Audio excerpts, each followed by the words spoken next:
Viewers வணக்கம். நம்ம அவினாசி அப்பா ஹோட்டல் காப்பி கடை முன்னாடி தான் இருக்கேன். இங்கே வந்து சிறுதானிய உணவும் கொடுத்துட்ருக்காங்க. இந்த கடை வந்து எங்கே இருக்குது, இந்த கடையில் என்னென்ன மாதிரியான டிஷ்ஷஸ் வந்து கொடுக்குறாங்க அப்படிங்கிறத பற்றி நம்ம இந்த சாப்பிடைய ஓனர்கிட்ட கேட்டுருக்கோம். சார் வணக்கம் சார். புவனேஸ்வரன் சார். சார் இங்கே சிறுதானிய உணவகம்ங்கிற அந்த பேர் வச்சுருக்கீங்க. அப்போ நிச்சயமாக வந்து உடலுக்கு பயனுள்ள ஒரு உணவை தான் நீங்கள் கொடுக்குறீங்க. நம்ம அந்த சிறுதானியத்தில் வந்து கம்பில் வந்து தயிர் சாதம் போடுறோங்க. சரி. அப்புறம் திணையில் பொங்கல். சரி. காலையில் ராகி தோசை, கம்பு தோசை, மதியானத்தில் ராகி களி, இந்த மாதிரி ஐட்டம் போட்டுருக்குறவங்க. மக்கள் ரெஸ்பான்ஸ் பரவாயில்லைங்க, நார்மலாக போயிட்டுருக்கு. இன்னும் மக்களுக்கு ரீச் ஆகணுங்க, அது மக்கள் கையில் தான் இருக்குங்க. நம்ம நல்ல உணவு கொடுக்குறோம், கடலெண்ணெய் யூஸ் பண்ணுறோங்க. அப்புறம் மாட்டு பால் தான் யூஸ் பண்ணுறோங்க. குவாலிட்டியாக தான் மெயின்டைன் பண்ணிகிட்டு இருக்கோம். நம்ம கடையில் வந்து இன்னமும் நிறைய ஐட்டம்ஸை இம்ப்ரூவ் பண்ணலான்ட்டு இருக்கிறோங்க. இப்போ மேக்ஸிமம் பார்த்தீங்கன்னா இளைஞர்களுக்கு வந்து இந்த சிறுதானிய உணவை பற்றி தெரியறதில்ல. அதை பற்றி நீங்கள் கொஞ்சம் சொல்லுங்கள். ஒரு விழிப்புணர்வு இல்லைங்க. ஃபாஸ்ட் ஃபுட்டு அப்படி இப்படின்னு போயிட்டுருக்காங்க. ஃபியூச்சரில் வந்து சிறுதானியத்தை எடுத்துகிட்டா உடம்புக்கு நல்லா ஆரோக்கியம். கண்டிப்பாங்க. நீங்கள் வந்துட்டு சிறுதானிய உணவு வந்துட்டு நீங்கள் இப்போ வரைக்கும் நீங்கள் அதை தான் சாப்பிட்ருக்கீங்களா சார்? ஆமாம் சார், ஆமாம் சார். மத்தியானம் ராகி களி சாப்பிடுவாங்க. அப்புறம் தோசை, காலையில் கம்பு தோசை, ராகி தோசை. சரி, சிறுதானிய உணவில் வந்து ராகி களிங்கிறது வந்து பார்த்தீங்கன்னா அந்த வயதான பாட்டிகள் வந்து அந்த வீட்டில் செய்வாங்க. ஆமாம், அது அந்த களியில் புருடுன்னு ஒன்று சொல்லுவாங்க, சின்ன கட்டி மாதிரி வரும். அது இல்லாமல் செஞ்சால் தான் நல்லா சுவை நல்லா இருக்குங்க.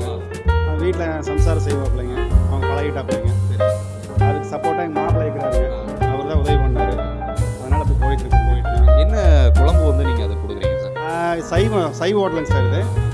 ராகி களிக்கு வந்து ஒரு நாளைக்கு நிலக்கடலை சட்னிங்க, அப்புறம் கீரை கடைசல், அப்புறம் ஆட்டி குழம்பு வச்சு கொடுப்போமுங்க, தக்காளி குழம்பு, புளிக்குழம்பு, இது மாதிரி ஒவ்வொரு நாளைக்கு ஒவ்வொரு டிஷ்ஷுங்க. அதோடு பார்த்தீங்கன்னா இந்த உடலுக்கு ஆரோக்கியமான இதை பற்றி கொஞ்சம் சொல்லுங்கள் சார். வாங்க சார். சிறுதானிய பிஸ்கெட் வந்துங்க. சரிங்க சார். கம்பு, திணை, ராகி, சாமை, இது மாதிரி தயார் பண்ணுற பிஸ்கெட்டுங்க. இது முழுக்க முழுக்க வெண்ணெயில் செய்கிறதுங்க. சரி. குழந்தைங்களாம் விரும்பி சாப்பிடுவோம். இது என்ன ரேட்டு? 45 ரூபாங்க சார். ஆமாம். இது நீங்கள் தான் தயாரிக்கிறது? இல்லை, அது நம்ம ஃப்ரெண்டு பண்ணுறாங்க, அவர் மூலியமாக வாங்கிக்கிறேன். அப்புறம் அதில் மிக்சடுன்னு ஒன்று இருக்குங்க, எல்லா ஃப்ளவர் கலந்து மிக்சடு இருக்குங்க. சரி. அது 110 ரூபா. ஆமாம் சார், ஆமாம் சார். ஆமாம் சார். இது 1/4 கிலோ வந்து 160 சார். 1/2 கிலோ வந்து 310, 1 கிலோ வந்து 600. அப்புறம் கடலை நம்ம செக்கு கடலை வச்சுருக்கோங்க. நல்லெண்ணெய் இருக்குங்க, தேங்காய் எண்ணெய் இருக்குங்க.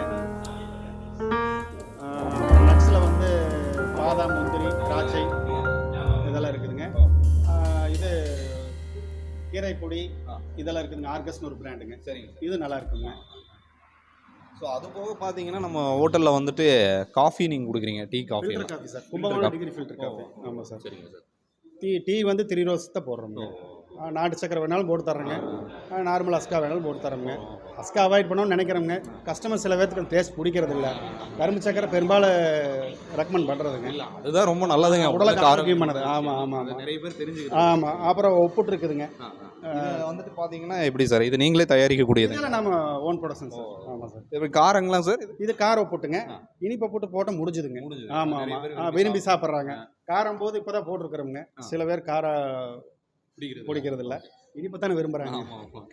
சார், இது எங்கே இருக்குங்க சார் உங்களுடைய ஹோட்டல்? கடை வந்து சார் உங்களுக்கு அவினாசி டு ஊட்டி மெயின் ரோட்டில், நம்பியாம்பலத்துக்கு அடுத்தது ஆரிக்கவுண்டம்பாளையம். சரிங்க சார். அந்த இடத்துல அமைஞ்சிருக்குதுங்க. உங்களுடைய தொடர்பு எண் சொல்லுங்கள் சார். 98 422ங்க, 88 407ங்க.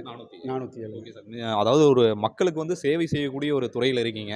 அதுலேயும் பார்த்தீங்கன்னா சிறந்த ஒரு உணவை வந்து நீங்கள் கொடுத்துட்ருக்கீங்க. நீங்கள் இன்னும் மேலும் மேலும் வளர எங்களுடைய சேனல் சார்பாக வாழ்த்துக்கள் தெரிவிச்சுக்கிறேன். நன்றிங்க சார். நன்றி.